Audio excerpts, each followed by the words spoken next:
If I had to start all over again in 2024 and launch a business that takes me quickly to the $10,000 to $20,000 a month mark, what would I do?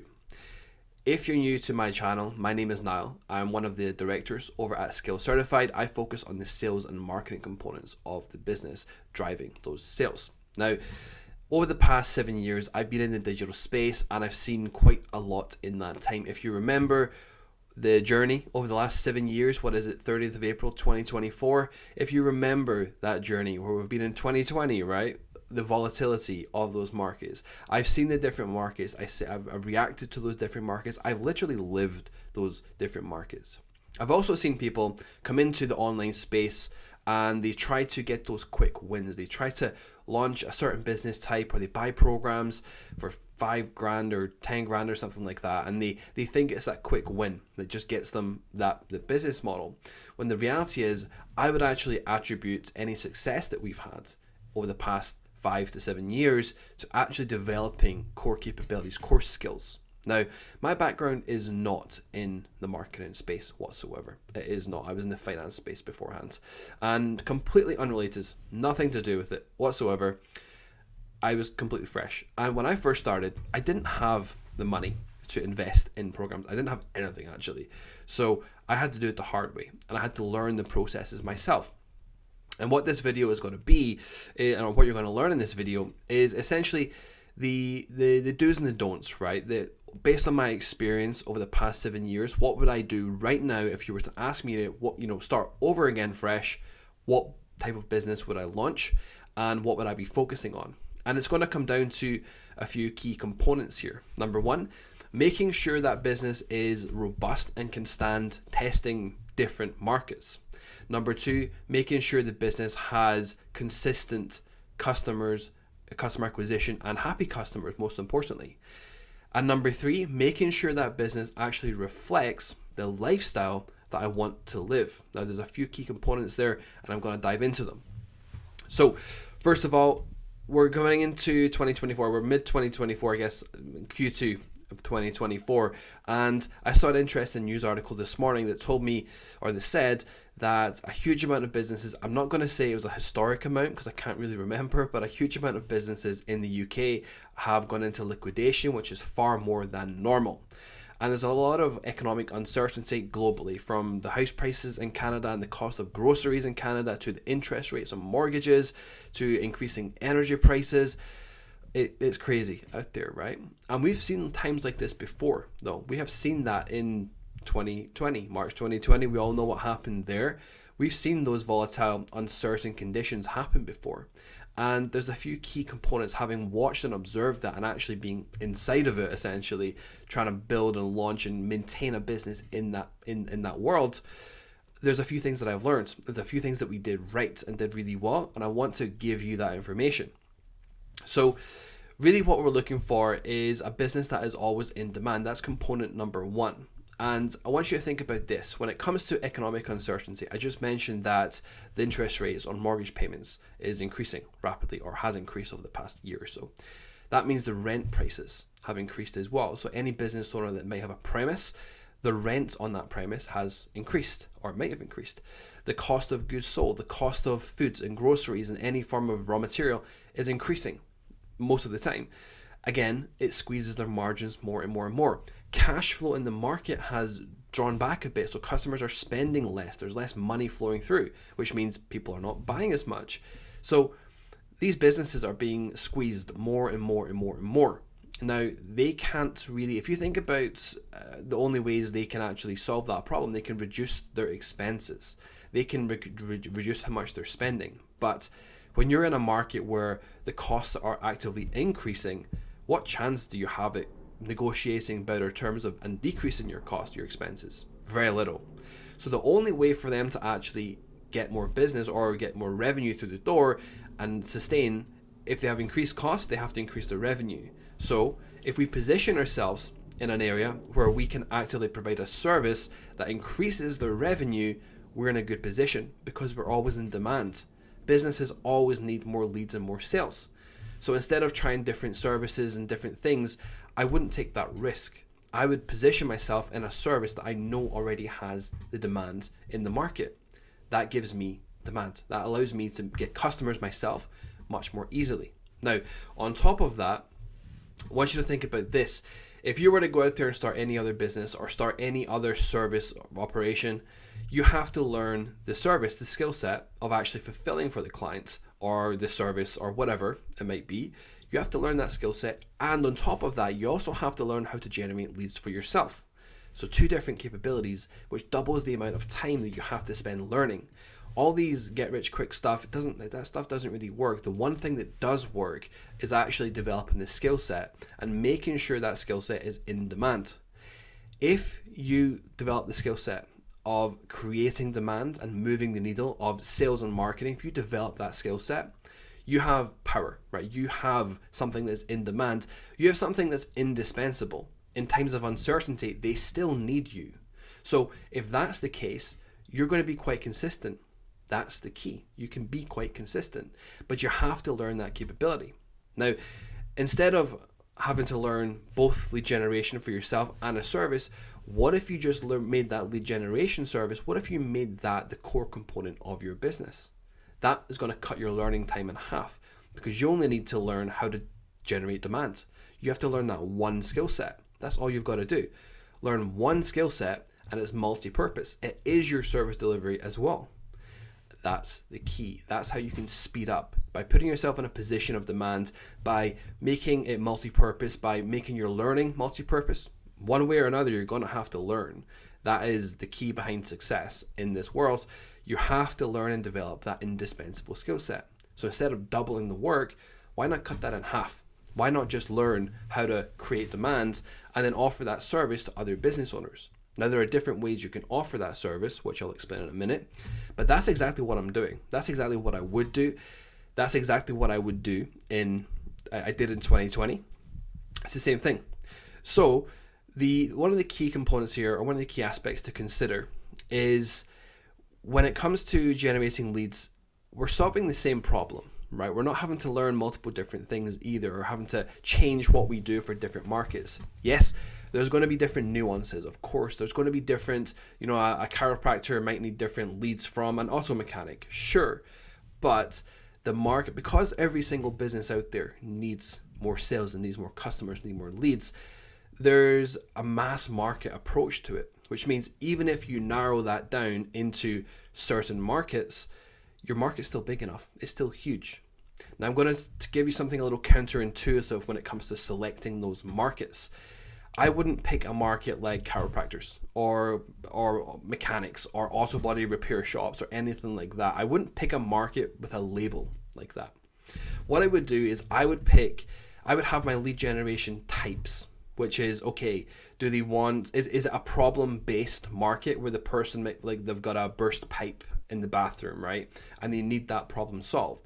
Well, that's an intense problem-focused market. They're going to be searching on Google for a plumber near me to fix that. So that's a problem-focused market.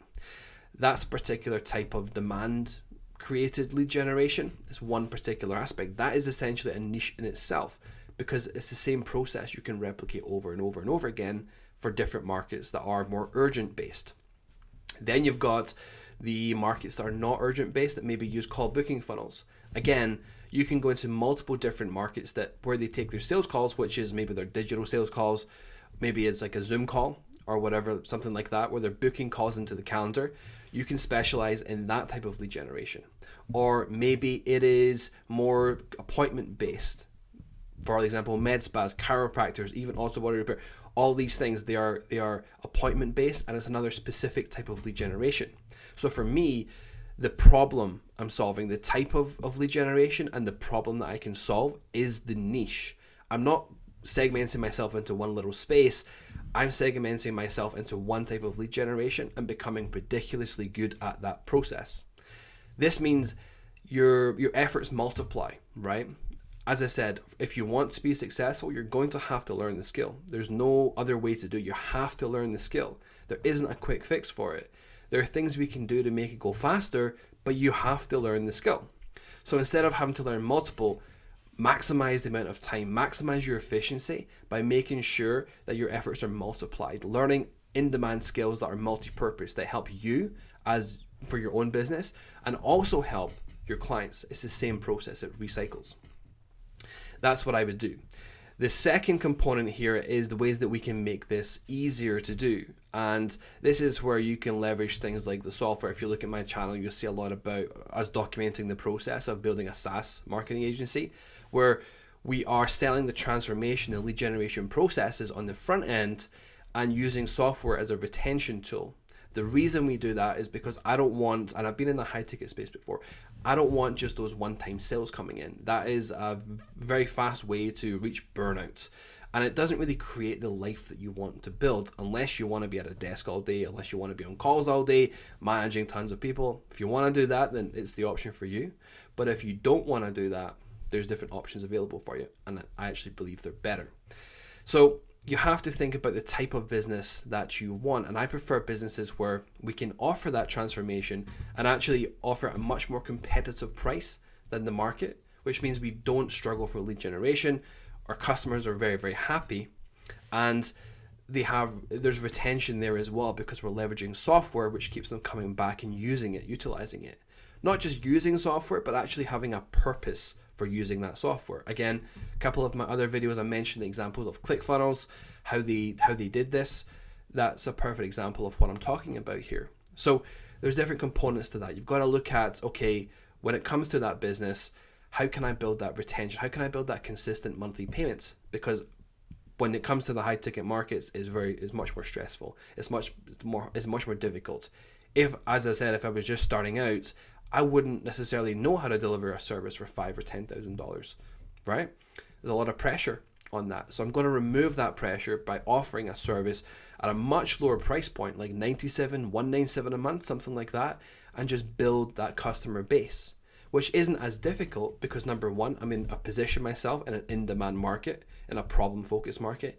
We are the solution to the business owner's problem. The other solution, based on the economic volatility and uncertainty, has been taken away from them. So there's only one way for them to survive. We can be that solution and help them. And I'm also providing exceptional value to people, which helps the legacy and the retention on our business, the growth. We don't have a hole in the boat, essentially. We're losing customers every month. That doesn't happen. That's the key. So I'm positioned really well. And because I've got a better offer, because I've priced it competitively, or much more competitively than anyone else, I'm not going to struggle for customers either. So I can get the volume of customers to get to that 10, 20K mark per month much more easily. And I don't need to be on sales calls for it either. Now, again, I can spend my time, if I have the pre-built fulfillment system where I'm using a process of lead generation for a business and teaching them that process, or giving them or implementing that process for them, and I'm giving them the software that helps them with the review management and the ads and all that kind of that aspect of things. If I'm combining that together, my fulfillment is taken care of. I don't have to spend as much time on that. I can focus my skills on developing lead generation systems for ourselves, which is then in turn improving the systems and processes we build for our clients.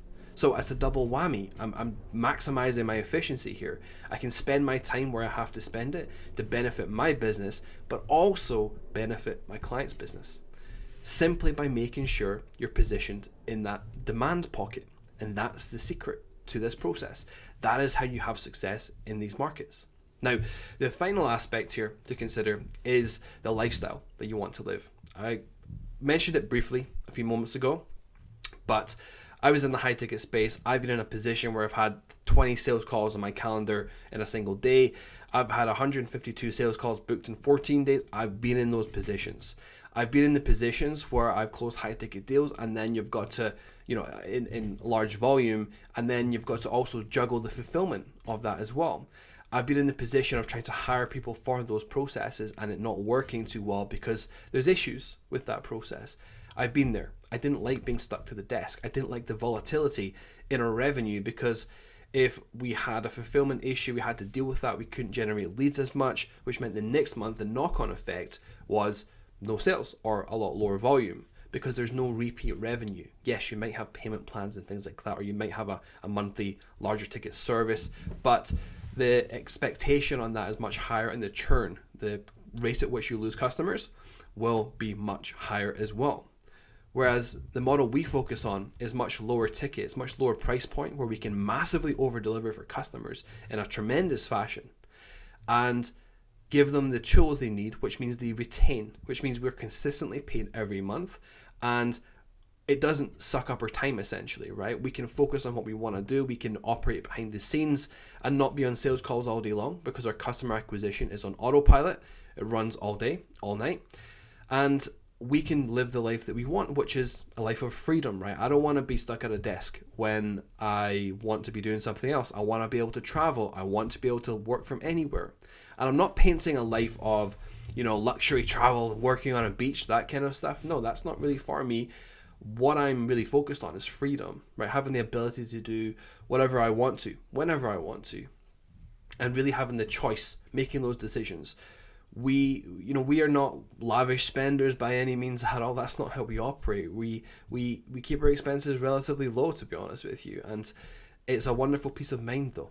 And that's the key. That's what we focus on. So we built a business that prioritized the peace of mind. And if that's what you want to do, you want to have that foundation, that sustainability, repetitive revenue that grows, not massive hockey stick style growth, but incremental growth that just increases and increases over time. This is the perfect model for it. This is exactly what I would do. So to cut that down into a summary of what would I do. First of all, positioning myself for the key problem that every business owner has, and also is a problem that's in massive demand right now. I want to be in the lead generation space. I want to have my service being lead generation so that when I learn how to do lead gen, I can maximize my skills. I'm double whammy, right? I'm cutting my learning time in half. As I said, one way or another, you're going to have to learn. So I'm cutting my learning time by half and improving my customer experience as I do that, because as my skills improve, my delivery to the customer will improve as well. So I'm cutting my learning time in half. I'm also then making sure my business has solid foundations with monthly recurring revenue where I can over deliver for the customer without the big expectations and challenges that comes with, because I can build that monthly recurring revenue. That's the system that I'm going to build.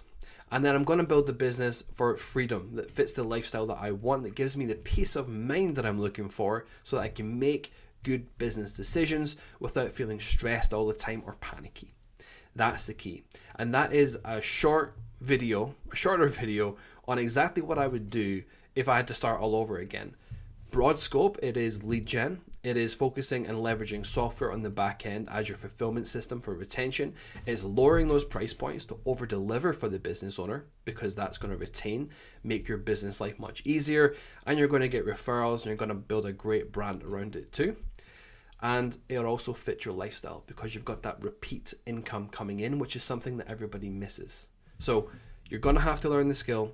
Make sure when you make that decision of which skill you're going to learn, make sure it's multi-purpose, make sure it's in demand, and you can lower the risk of that decision by simply focusing on helping other businesses make more money. But again, there's no quick fixes to that. You have to learn the skill set. It's not the attractive answer, right? It's not the answer you might have been looking for, which is you can just buy some kind of program and off you go and you're good. Spend 10 grand and you've got your service. No, you have to learn the skill set. That's going to empower you. If you learn that one skill set, if you learn how to do that, you have control. You've got a skill set where you can move the needle for customers, meaning you're always in demand, and you've got the skill set to make sure your business also thrives. So it's multi-purpose. Spend the time learning the skill set. Spend the time developing that expertise, and I promise you'll be much, much further ahead in 6 to 12 months' time than you would ever be just trying to get that quick win. If you like your videos like this, if you like this content, if you like the sort of hard-hitting, very straightforward nature that I try to deliver here, like this video and then subscribe to my channel, because I'm releasing new content at a rapid pace.